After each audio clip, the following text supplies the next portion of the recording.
Welcome, good morning and good afternoon.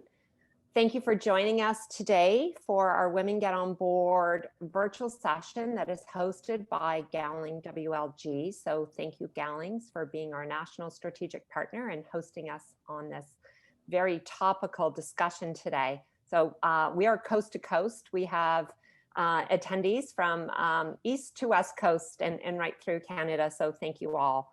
I am Deborah Rosati, Women Get On Board. I'm the founder and CEO.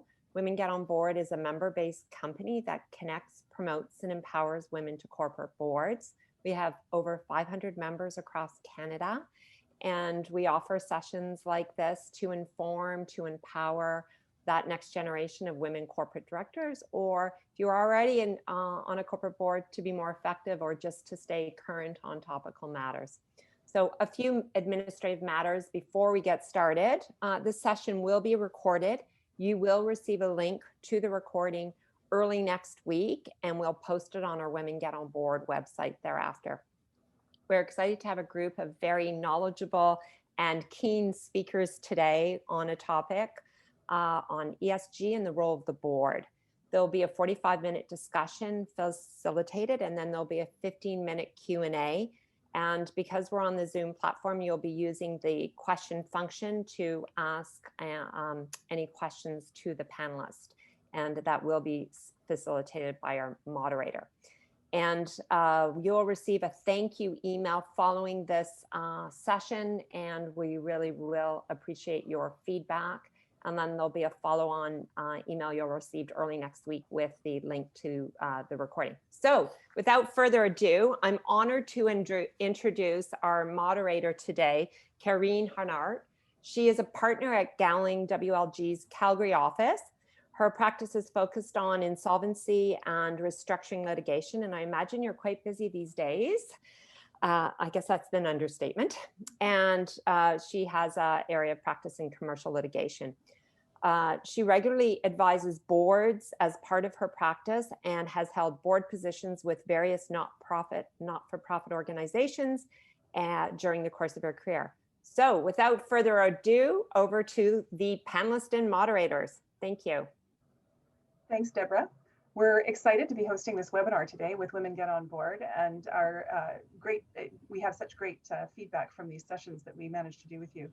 Thank you to everybody who has tuned in to the webinar today. And just further to Deborah's point about the Q&A session, if you do have questions during the course of the discussion that come up, please don't hesitate to type them into the Q&A box. I will be keeping an eye on that as we go along.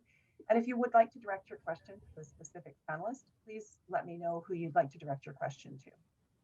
Now, we decided that rather than recite facts and figures about ESG, we thought we would bring this critical issue to life by engaging in a discussion as between our panelists and hear from them on their views as to how ESG issues are impacting the discussions around the board table. So our three panelists today are Linda Hogue, Beth Burton, and Geeta Sankapanavar. I apologize, Geeta. Can you say your last name for me again? Sankapanavar. Sankapanavar. I even practiced that beforehand. I apologize. So Linda is one of my partners in our Gowling Vancouver office. She practices corporate and securities law. And alongside her practice, she's taught at the University of British Columbia and Simon Fraser University. She has served on the TSX Venture Exchange Advisory Committee and also as chair of the securities subsection of the BC branch of the Canadian Bar Association. My partner Beth is the leader of our Financial Institutions and Services group in our Calgary office. She has an extensive background in financial services law, is an active member of our community here in Calgary, and is also a member of the National Women's Strategy Advisory Committee of Pride at Work in Canada. Geeta is the founder and CEO of Akira Impact, which is an essential assets investment firm. And she's also been honored as one of Canada's top 100 most powerful women. So we're glad that all of you could join us today and provide us with some insight on this issue. So just so that all of our viewers are on the same page, I thought that I'd start with a very brief overview of what ESG is, and then we can launch straight into the discussion. So for those of you who may not be familiar with this term, ESG refers to environmental, social, and governance issues, each of which creates risks and opportunities for both profit and not-for-profit corporations. Some specific ESG issues that boards are being asked to take a look at these days include under the environmental category, climate change, sustainability, community and environment, renewable energy, waste avoidance or diversion. In the social category, internal human capital management, board diversity, external stakeholders, human rights issues in its business and also in supply chains, social license to operate. And with respect to governance, we're talking about the board processes that ensure board accountability and preparedness on these issues. So with that, I'd like to launch into the discussion. It seems at this point in time, we're at a critical point in this discussion at a global and a national level with all of the push for societal change and the various movements that are making that happen. We hear in the media and elsewhere that this is an important discussion at all levels of an organization. Geeta, I'm going to throw this first question to you. Why is it important for a board to be giving consideration to ESG issues? Thanks, Corinne. So I'll take a step back here and share with you guys the lens within which I view the world. Because if you don't understand the lens within which I view it, you can't put my comments into context. And so, first of all, I am a for-profit corporate director. I'm a not-for-profit corporate director. I chair the Board of Governors for the University of Calgary. I'm an allocator. I serve on about $3 billion of investment committee funds by endowments and foundations.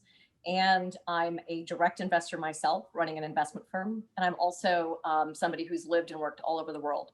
So I raise capital, I deploy capital, and I advise on capital. And so as you think about this and what the role is of ESG in the national and international stage and why it's so important, it's because there are moments in time where movements are born. And those movements could be globalization, they can be born from deregulation or technical innovation. And then there are the movements that we've been having more recently due to a change in purpose and a rise in the collective consciousness and the use of people's voices. So we saw that with #MeToo, we saw that with Black Lives Matter, and now we're seeing it with, and then with climate action, and now we're seeing it with ESG. And so the reason why boards need to care about this is because all boards, public, private, for-profit, not-for-profit, if you're raising capital or not, it's because this affects everything that you do. It affects all of your stakeholders, your employees, your shareholders, your vendors, your community and your customers that you serve, and of course your investors. And so it is the single biggest topic on today's agenda of capital. And if you're not paying attention to it, it will pass you by. Beth, I'd like to throw it over to you. Do you have some thoughts that you could add? Absolutely. I'm going to take a bit of a cue from Geeta because I think it was quite helpful. I'll give you the lens where I'm coming from as well. So I work in financial services. My entire legal career has been either the restructuring side or the lending side and placement of funds. But I work from the perspective of both those providing the funding, whether it's an investor or more typically a large lending institution or a group of lending institutions. But I also spend almost half my time acting for those trying to get those funds and have access.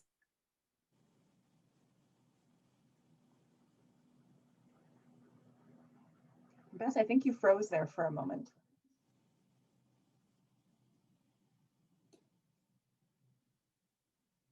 Well, perhaps what we can do is we can move on. Linda, would you like to give us some thoughts on why it's important that boards start to consider these issues at this point in time? Corinne, I think they've both frozen. So we'll give them a second to come back. So I'll give you guys some context here. Beth is also has served as counsel for us, and she's amazing. And I think what she's going to say is if you're looking for funds today, there is now a requirement to review ESG and your ESG disclosures and practices in getting credit, equity, subscriptions, as well as from a public company perspective, also in terms of getting yourself reviewed and put on, say, for example, the MSCI ESG index. And so these are important topics. Oh, and there she is. Beth, you're on mute still. And I did stop speaking while I dropped off, so hopefully we can get the momentum continued along through here. But what I have seen is the momentum of late is just completely changed from the start of things, and that momentum has meant that each of the institutions that are either investing or lending in these businesses are asking the harder questions, and I think the good and timely questions to the companies that they're looking at investing or lending to, and saying, where is your ESG at? Where is your policy on ESG? And then frankly, from the lens of being a partner in a law firm, we're asked the same questions ourselves. So from a business perspective, those are questions in a management role that I'm being asked to be accountable for and to advance and to put some effort into. So that's something that, you can see how the groundwork was done over the last few years, but this is the time and place that you need to catch up if you're behind. But if you're somebody who's been pushing this through, this is the time to push just a little bit harder and get that momentum through. And you're going to see results on the investor and capital side. We've got Canadian institutional investors, some recent studies over the year, RBC Global Asset Management, but lots of others have done studies too, where Canadian large institutional investors and Canadian individual investors are both highlighting ESG or ESG components in their decision making. And in performance metrics, it's starting to become a clear winner as well. So Beth, if I could just build on your comments there. You were talking about how you're getting lots of requests and clients are getting lots of requests for this information. And Geeta had mentioned that this is a critical part about access to capital. Are there specific areas that are being highlighted right now and more emphasis placed on those particular buckets of ESG as opposed to others, or are you seeing a broad spectrum? Sure, I'll start off on that, but I suspect that Linda and Geeta will also have some comments on that. We're seeing for sure on the governance side, a look into who is on the board of directors and some opportunities to be on board of directors from that. Seeing questions as to who's in senior management and what the diversity makeup of a company's management consists of.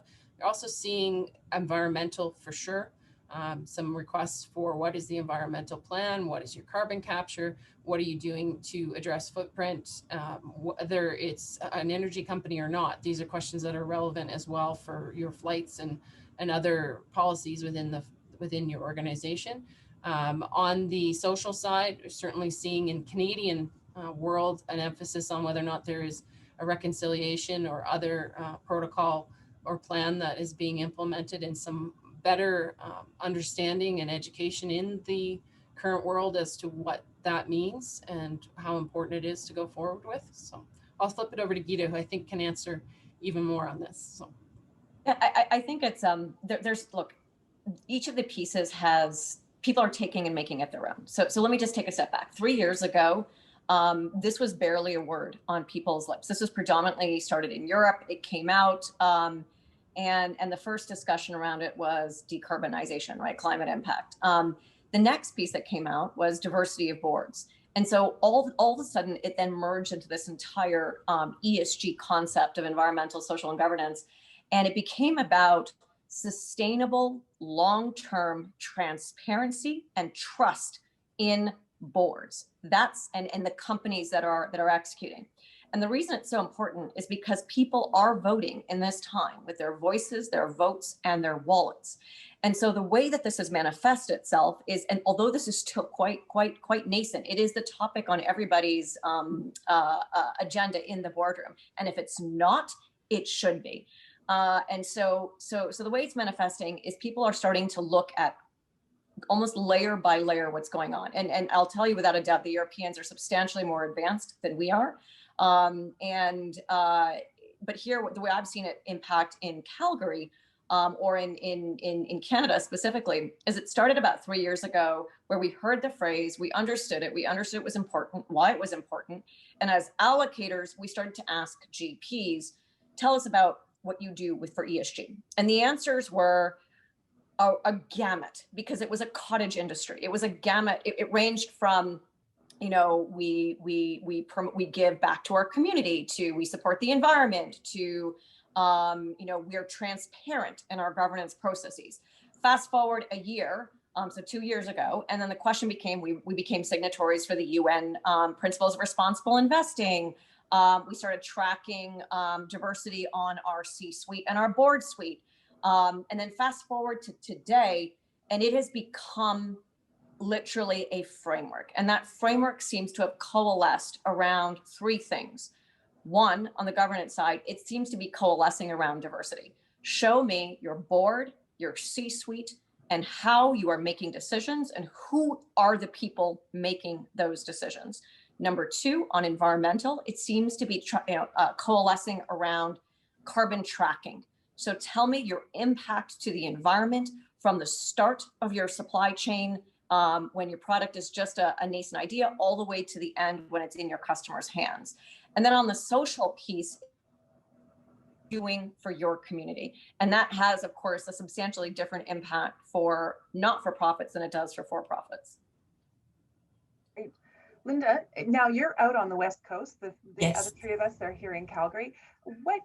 Are you seeing anything different out in Vancouver? Well, I am, and I should start with my lens. I'm a corporate finance lawyer, and for years have predominantly being Vancouver-based. I've worked in the mining industry. It's an interesting dialogue as we get to ESG, and Geeta is very correct. It's at every conversation, at every board level. What has to be communicated and hasn't been communicated as we move into these new economies is if you're building wind turbines, solar panels, electric cars, cell phones, computers, the batteries that operate them all, bicycles, you are dealing with extracts of minerals and its mineral resource. So the mining industry in its own way is a part of this future economy. It cannot separate itself from. But in dealing with the ESG to that, we know that the government permit, the environmental permit doesn't get you there. You have to have the social license to operate in the communities in which you're in. You have to finance. And if you are not addressing these issues through the environmental, the social, and the governance, you will not get there. We find when we're putting together mining plans in jurisdictions, you have a real lifelong plan. A mine has a life, 30, 40 years, whatever its fixed time is. And in these days, before you can put a shovel in the ground, you have to define the infrastructure, the power, the transportation, the water production facilities, the employment of the local community, the building of schools, housing. You have to define all of that. And you have to define at the end of the life of the mine, how you will reclaim the land, how you will put it back, how you will leave the people in a better position than when you came. And those things are critical to you even starting. You can't even start. So you have to look in those frameworks. I actually say that in the 1990s, I was on the board of Eco-Justice Canada. And I know people looked at me and said, but you do predominantly mining law. Where does Eco-Justice? And Eco-Justice is smart. They were then and they are today. They said, we are screaming from the outside. We want you to be in the boardroom and then come to our boardroom and tell us, how can we rephrase our position so it's better heard and it's better understood? And I like to think that in 25 years, we've made that jump, in that we've made that voice move over so that ESG now exists. That did not happen 25 years ago with that. And certainly the diversity on the boards is critical. And in the mining industry, and I must tell the women in this grouping that there's a true opportunity for you here in diversity. This grouping is my daughter, who came to one of the conferences with me, smiled and said, "You're here, Mom, but the rest of it appears to be predominantly old white men." And we do need diversity here. Diversity of opinion gets better decision making. And I see that at every moment. On the mining boards I've served on, if we have people of different ages, different ethnicities, different educational backgrounds, and geologists, accountants, engineers, financiers, we just get to better places. One of the issues that's come out this year in terms of our planning is COVID. I mean, it's been I act for a mining company, and we had a COVID outbreak at the mine. And were we prepared? I'm going to say no. It was not something. We certainly had a medical plan in place, but we did not have a pandemic plan in place. And we had to shut down the operations. We had to do risk assessments. We had to work with the country, with the government officials, with the medical community, and build a full plan. I will not be caught in that again. We will have a pandemic plan. That will be a part of my future plans. But boards will be held accountable for their preparation and their management of all of these crises. And they must have. And I sort of set it out in terms of climate, COVID, governance, strategy, risk management. You really need 5 things. You need to define for your investors, your community, your commitment. What is your plan? Who oversees the plan? What are the strategic opportunities in that plan? Have you identified the risks? And what is your disclosure? How is that done both regulatory and to shareholder? How do you disclose these things? They're all really interesting points. And it sort of brings me to my next question. So because all the panelists are from Western Canada, obviously we are dealing largely with an economy that's very driven by the resource extraction industry. Linda, you've touched on that, and Geeta, you did as well. We've got oil and gas predominantly in Alberta, mining in BC. These are really critical pieces of the economy. And yet they're subject to plenty of criticism, specifically about environmental impact, and that they appear to ignore ESG issues. We hear a lot of chatter about that in the media. We also hear a lot about how that perception that they're ignoring these environmental and other ESG issues isn't really based on the science or what's happening on the ground for these companies. Geeta, I'm going to ask you, how does this play into the discussion around ESG at the board level? And how can board members assist in changing that perception? I'll stop you right here. I think that this is actually not that they're ignoring these issues. I think the resource industry, whether it is oil and gas, whether it is mining, have been actually out of Canada at the forefront of supporting the best environmental decisions that you can imagine. Here in Calgary, I think there were more than 5 women running multi-billion-dollar companies, and it maybe even higher than that. Like we have absolutely not been ignoring it. It's been reframed under a different brand and a different name and a different discussion. But the fundamental industries have actually been forefront on the leader of a lot of these different pieces. The answer right now is slightly different. And what it is it's about knowing your audience, knowing what matters to them, and knowing how you respond. What I would say that we exist in here in Calgary is sometimes a bit of an echo chamber where we hear each other. And so what that means is when people believe, you ask any room of oil men, and I'm sure the same thing in Vancouver, are you an environmentalist? Most of them will raise their hands. They believe in supporting the environment. If you ask them, do you believe in supporting women? Most of them will raise their hands. If you believe in diversity, most of them will raise their hands.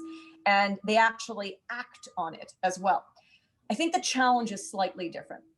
The challenge is, from an ESG perspective, this is a set of beliefs, and you cannot change a belief system with pure fact. You change a belief system with questions and with stories. And so in terms of going back to your original question on, what can you do here, or why are we ignoring it, or what can we do? I don't think we're ignoring it in any way. I think it's more we don't know how to handle it. I think that this is a community that is going, look at our track record versus sharing the stories of their success. And fundamentally, there is a transition that's going on here. It's real. And if we stop paying attention to it, and we stop paying attention to the fact that our primary customer is no longer a pipeline or a refiner, it's actually it's all of us. It's all of us on this call.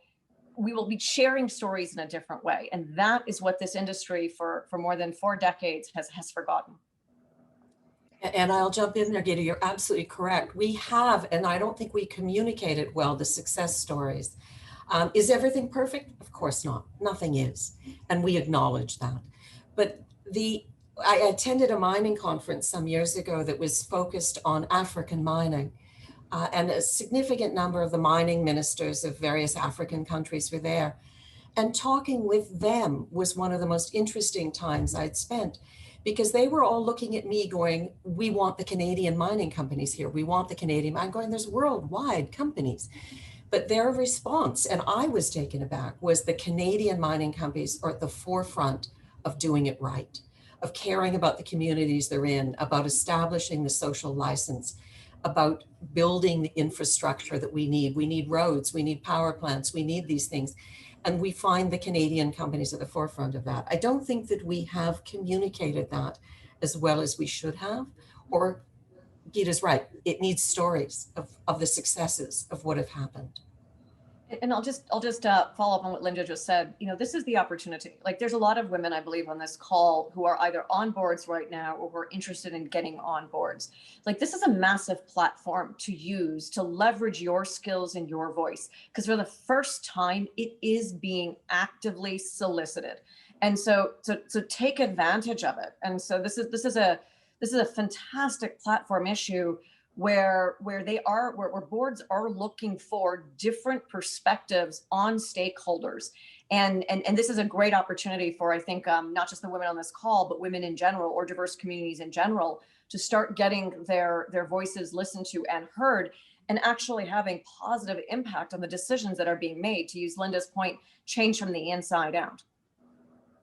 Just gonna, Karine, take one more step on that same point, because it's going to feed into, I think, our other questions coming up.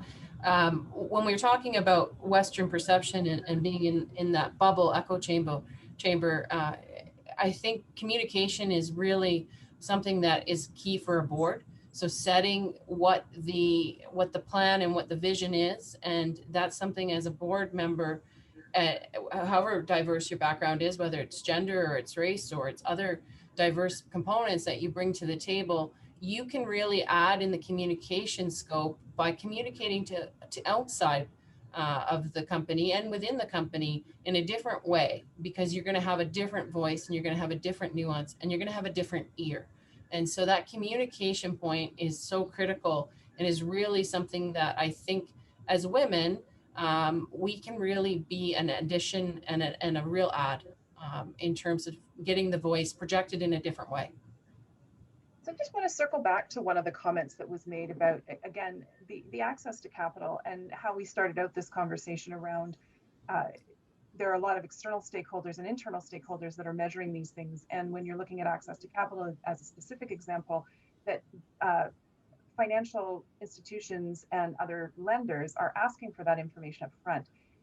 Beth, I'm going to direct this to you, given your practice. Do you see not only a shift in what's being asked, but a measurement to see whether or not that plan has been adhered to, how many steps have been made forward? So is there some sort of a metric that's being applied as well? Yeah, and this has started much more popular in Europe. It's starting to come over into Canada, a bit in the US. So US, I think, is actually a little less ESG oriented than we are here, but you'll see it impact on the pricing that you're going to get for your loans or for your corporate finance options as well. You're going to see it impact in terms of what covenants you are required to adhere to under your loan agreements and under your prospectus and your other documentation. When you're looking for the investment in, you're not going to be able to just say, yeah, we like ESG and we're all about it. You're going to have to provide performance metrics, and you're going to have to provide facts, and you're going to have to provide an ESG plan, and you're going to have to provide that as one, to get the capital in a lot of cases. But even if you're able to get the capital within the ESG lens, you're going to have to also back it up, and you'll get a benefit in terms of pricing for sure on that, but also just in terms of interest. Yeah, So, go ahead. Yeah, I was just gonna follow up onto what Beth just said. So just to give you guys a sense here, in 2019, the asset manager proxy voting support for ESG related shareholder resolutions increased from the 50 large US fund families, so the Blackstone, Eaton Vance, PIMCO, Allianz Global, T. Rowe Price, those guys, to 46% from under 20. Just take that for a moment. Your average proxy voting support for public companies for ESG related shareholder resolutions increased to almost 50%. The word ESG was not even on the radar screen 5 years ago. So if you think about what that means, from this is beyond a decision on where you allocate your capital, right? This is a much broader decision around stewardship, and decisions on capital flows, and changing capital flows changes the world. And so it takes down industries, as we've seen with coal. It changes boardrooms, as we saw with #MeToo, and it changes public perception on what's important, as we saw with Black Lives Matter. And so that is this is so crucial. And I'll say that from my experience with capital, I've seen this play out in a very, very differentiated approach. While everybody cares and comments on ESG, there are different levels of sophistication. You have a number of funds, predominantly the large sovereign, like the Norwegian Sovereign Wealth Fund, CalPERS in the United States, which have gone full on in terms of zero carbon investing. They need to have a minimum requirement of diversity on boards. They need to see certain level of transparency. They have encapsulated it in a set of criteria that are here. Then on this side, it's people who are just looking at it, learning about it, and going, okay, maybe we want to be 10% of the way there. But if you don't understand the trends of what capital allocators are doing and the impact in just the last few years in terms of proxy voting in public companies, this is a continuum of capital, from starting private capital to public capital to growth capital. This is the single biggest issue that is being discussed at those tables. And so that's kind of number one. How you measure it is a completely different discussion. There are so many standards of measurement, from PRI to GRESB to SASB. There's just so many different standards of measurement. MSCI just came out with the MSCI ESG index. This is what is fundamental. You probably saw it. BP and Shell came out with their full end-to-end carbon tracking system. So there's lots of different ways to go. And I think that there's going to be another 5 years as this flushes out. But you can't just put it out there and not do something about it. But the starting point is putting it out there, having the conversation, understanding the importance of it, and then slowly, depending on the size of your company, the impact of this, who your customers are, what industry you're in, it's slowly evolving into the different stages of implementation. I hope that was helpful. Yeah.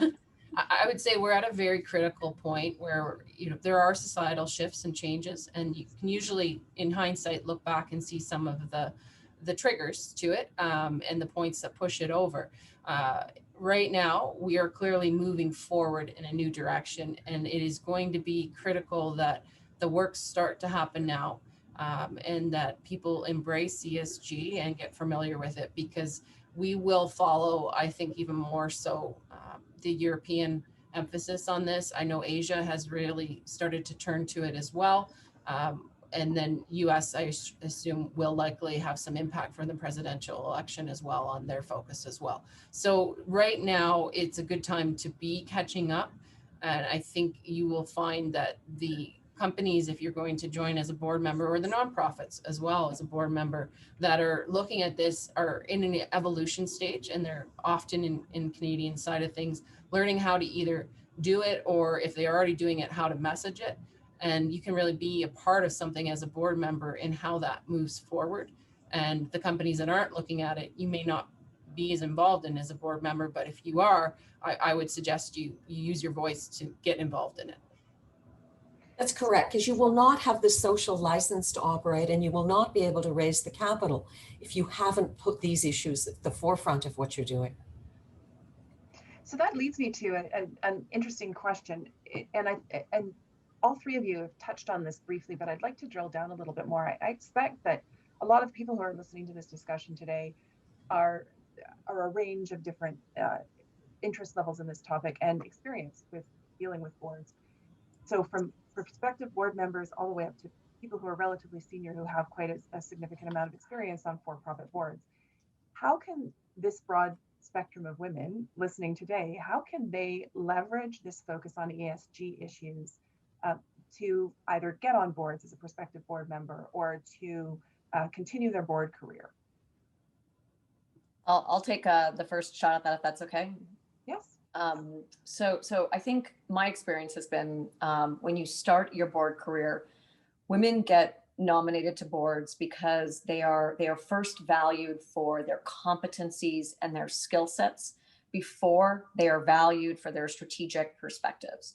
And so I would say for women on boards today, or for women who are interested in getting on boards, use this as your platform, because this is something that you can own. It is different, and it is not something that is pure, simple, easy to do. This is different. It requires a voice, it requires a champion, it requires a story, it requires learning, it requires competency, and it requires strategy. And so if you think about it, there is a clear set of competencies that you can develop around this topic that can be used and leveraged for engagement. And this engagement that you have is literally what's going to cement not just your average competencies, but cement your ability to serve and add value in the strategic conversation of boards. So if you're a lawyer, if you're a CFA, if you are a CA, you are going to be tapped because of your skills, because you can chair audit committee, you can handle comp and governance, you can do those types of things.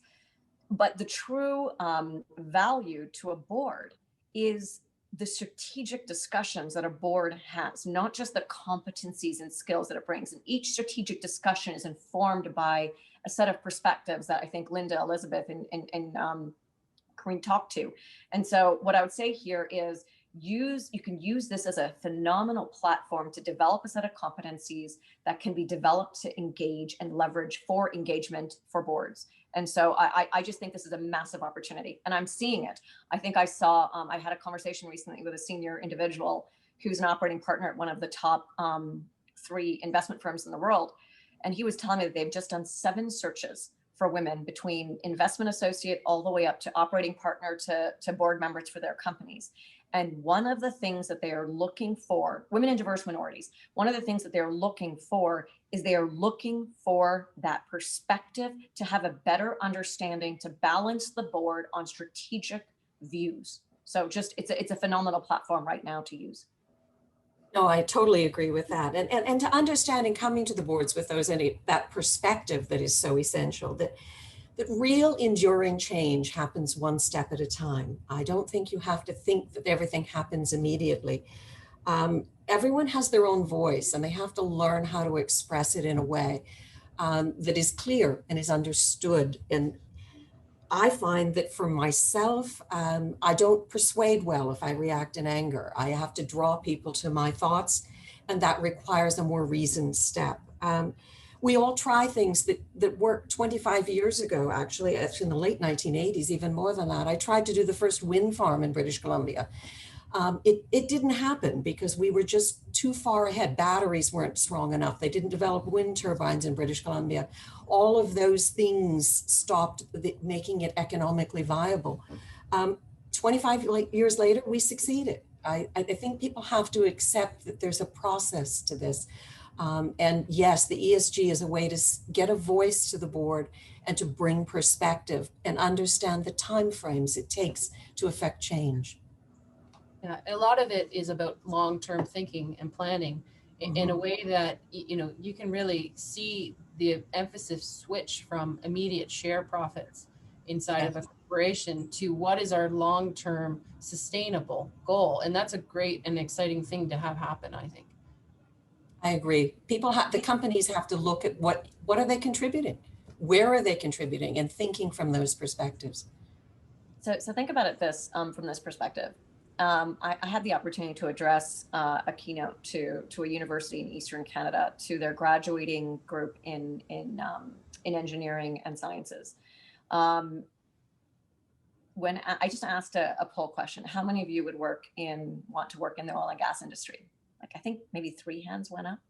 How many of you want to work in the mining industry? Like, even less. And how many of you want to work in tech? Every single hand went up. How many of you want to work? It's like those types of things. If you understand that this is a generation that is actually making decisions on a set of values, right? That is what starts driving change. And I agree with Linda, from a corporate board perspective, change is not immediate, but from a rate and pace of change perspective, it is accelerating in the world today. Look at Facebook. In 1 month, they had a full-on boycott of their entire advertising platform. This is material revenue. In Calgary, we have lost, and to use Linda's words, we've lost our social license to act in oil and gas. Yet, fundamentally, we are one of the most environmentally sustainable industries if you are going to have a barrel of oil, which we all need to pay to build our phones and power our homes and fuel our cars. And would you rather have it from here, from a country that has high standards versus a country that has significantly poorer standards? And so this whole nuances of discussion is not being had at the boardroom table because the boards didn't think it was important. They thought demand is always going up, so therefore why should we care? And they missed, because most industries miss this, they miss that there is this disruptive trend of, yes, we're in a cyclical downturn in oil and gas, but there is a secular shift of renewables coming in. And that secular shift combined with this rising voices literally created duration uncertainty in an industry. And if you have duration uncertainty in an industry, how as an investor do you invest? Because you cannot calculate terminal value anymore. Your engineering report, your 2P NAV, it doesn't matter. And so when boards miss this, you die. Your business literally dies, as we have seen happen, because without capital in capital intensive businesses, you fail. And so this is a massive platform, to Kareen's question. This is a massive platform and an opportunity for women who have a more interested perspective in sustainability to actually bring that perspective to the boardroom and use it to engage in those strategic conversations, because they matter. So I'm going to pivot our discussion a little bit. We've been talking a lot about for-profit corporations, but obviously there's a segment of opportunities, particularly for people who are just looking to enter and start their board career with not-for-profits. So what would be the difference in any of your experiences in how this issue is being approached from the for-profit side versus the not-for-profit side? Clearly, it's still going to be important, but are there nuances there that would be important for somebody looking to launch their board career in the not-for-profit space that they need to be aware of? Absolutely, absolutely. By corporate law alone in the Corporations Acts, as a company, the directors have a fiduciary obligation to the corporation. That is their legal obligation. That's not true in a not-for-profit. So your board has a very different perspective about what it's trying to achieve. Now, as we speak to the corporate fiduciary duty, clearly that extends to other stakeholders, but it's fundamentally by law to the corporation.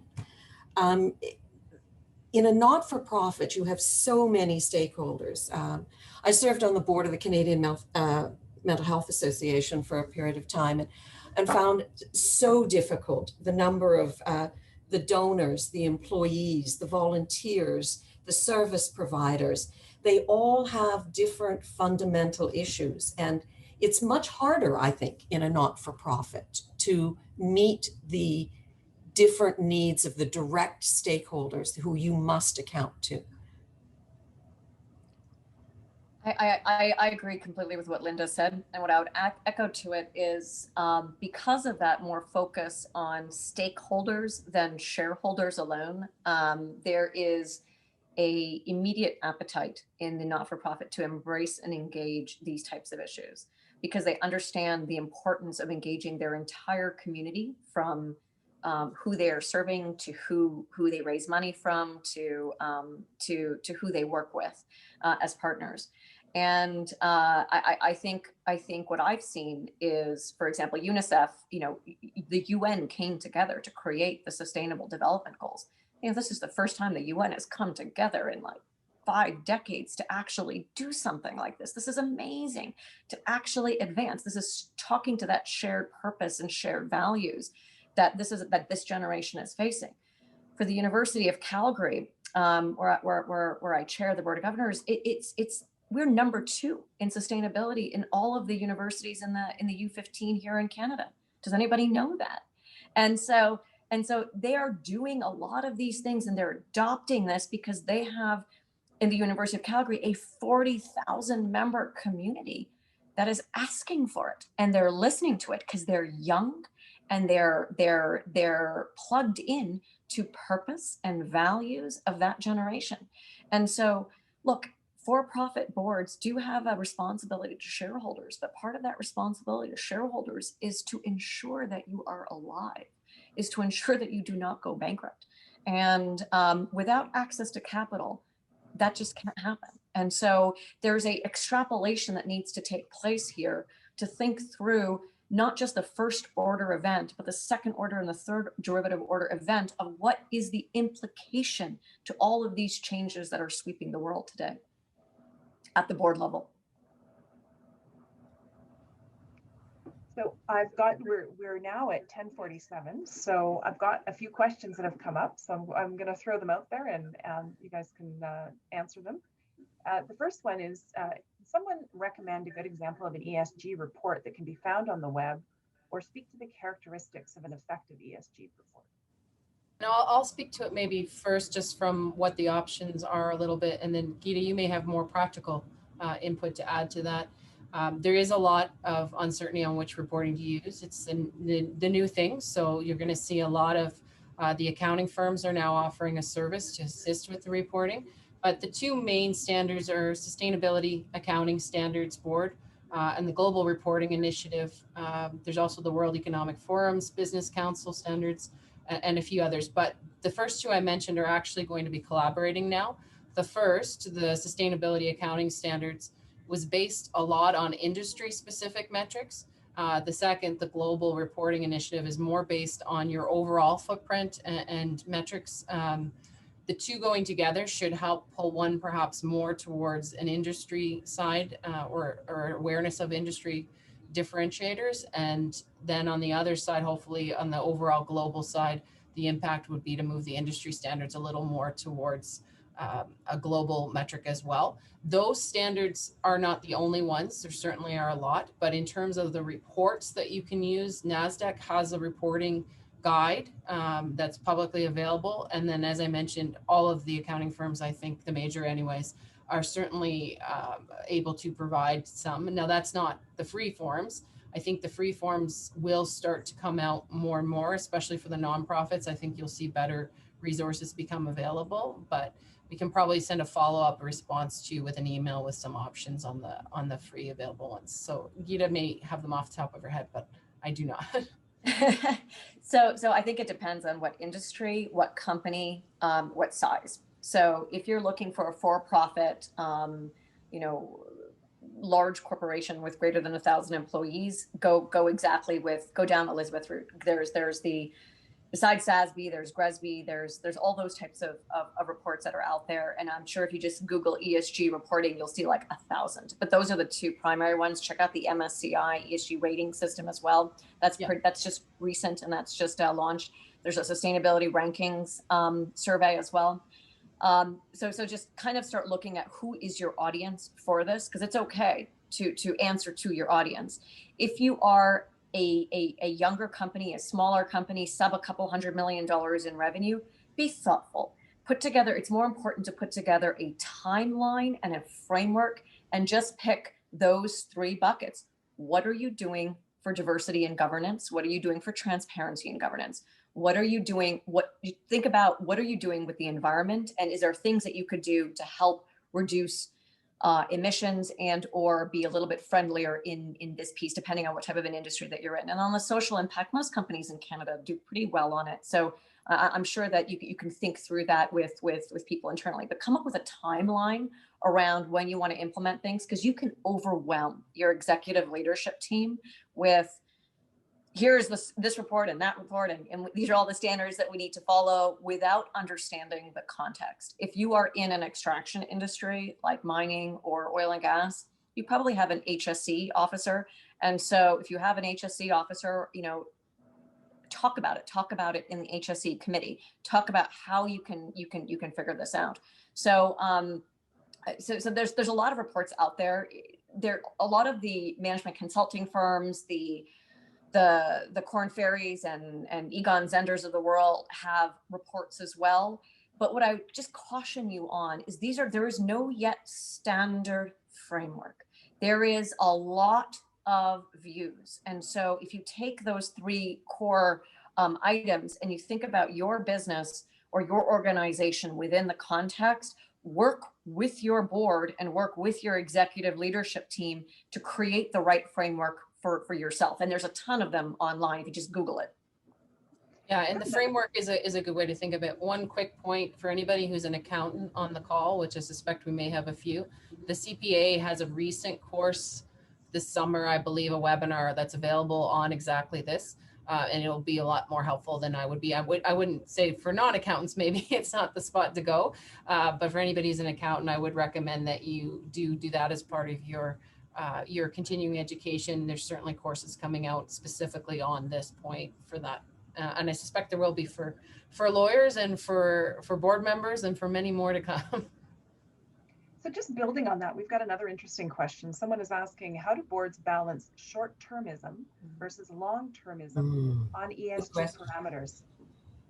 Linda, do you want to start us off? Yeah, that's a very good question, because you do have to balance both.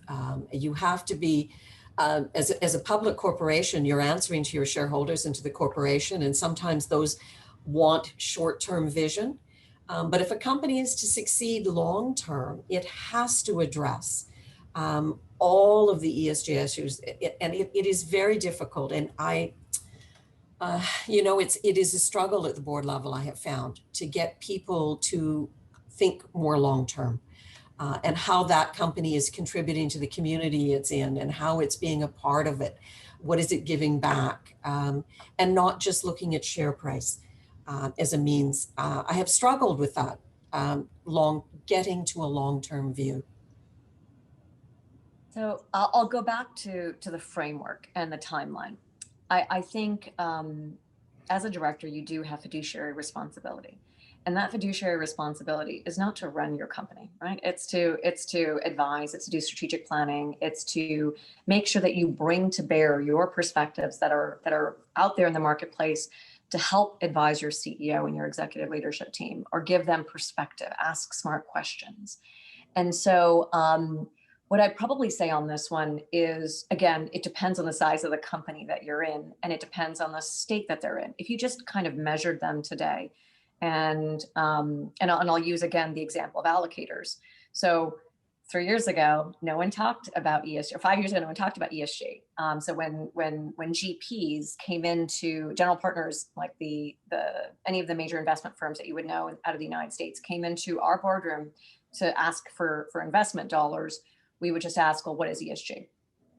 And then you start to see the map of the 50 people that are all white males started to change over the last 5 years. You start to see comments around purpose. You start to see comments around creating a better environment to support diversity and inclusion, which then drives transparency. And so I think that this is a journey for a board, just like everything else that you do. And it's a journey for a company. And so when you're trying to balance short-termism and long-termism, you have to start with, where are you today? If you don't have a single woman on the board, start there. If you don't have a policy for recruiting women into your business, start there. Women or diverse minorities into your business, start there. If you don't have a safety group, start there. Like, there's so many different places that you can start.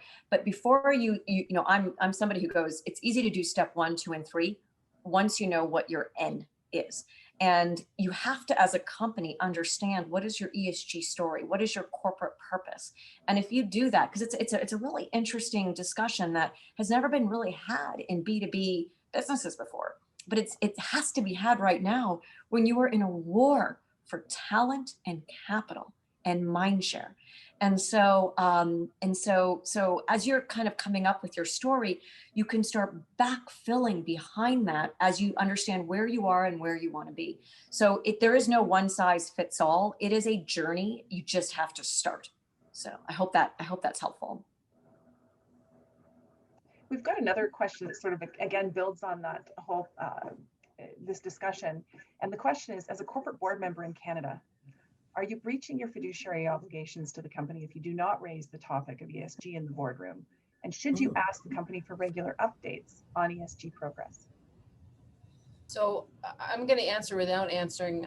And just to give the lens, I, as a student many years ago, worked for Dr. Janice Sarah, who is a leading legal commentary on this exact point. She has a very good paper out from 2018, late 2018, so not completely on a date, which we can provide.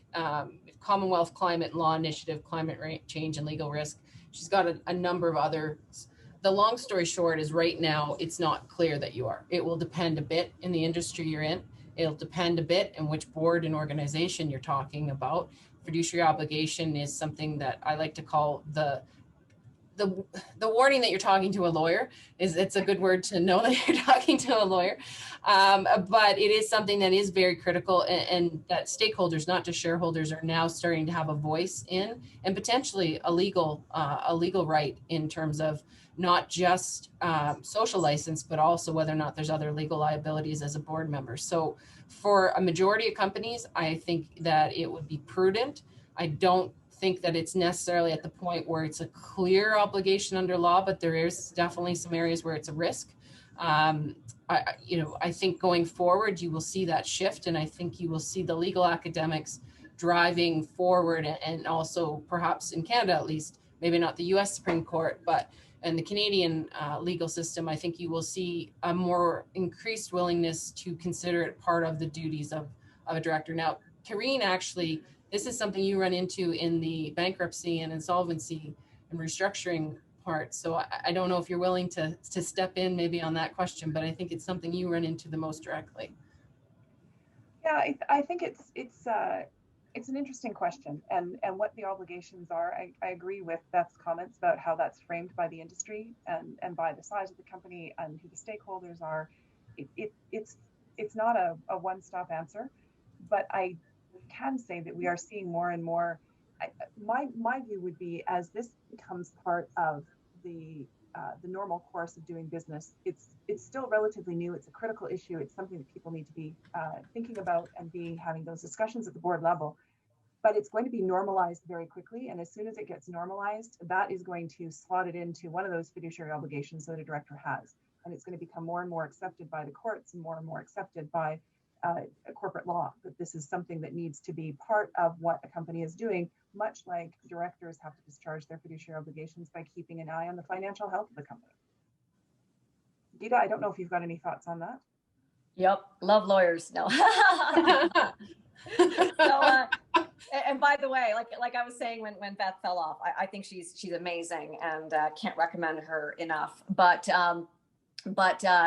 what I would say is it's almost it's almost semantics at this point, whether it's a direct legal obligation of your role, or whether it is whether it's just an obligation of your role. As a director, you are responsible for ensuring, strategy and direction and mission and alignment, and ensuring that there's sufficient resources for company operations, and ensuring that the chief executive officer is aware of key stakeholder issues, that you're aware of those key stakeholder issues. And so it's more of now that you are aware of it, or if you are aware of it, you have to bring it up. Like this is if this is not a discussion that you are not having at your board table today, and you are a director or somebody in the C-suite, bring it up.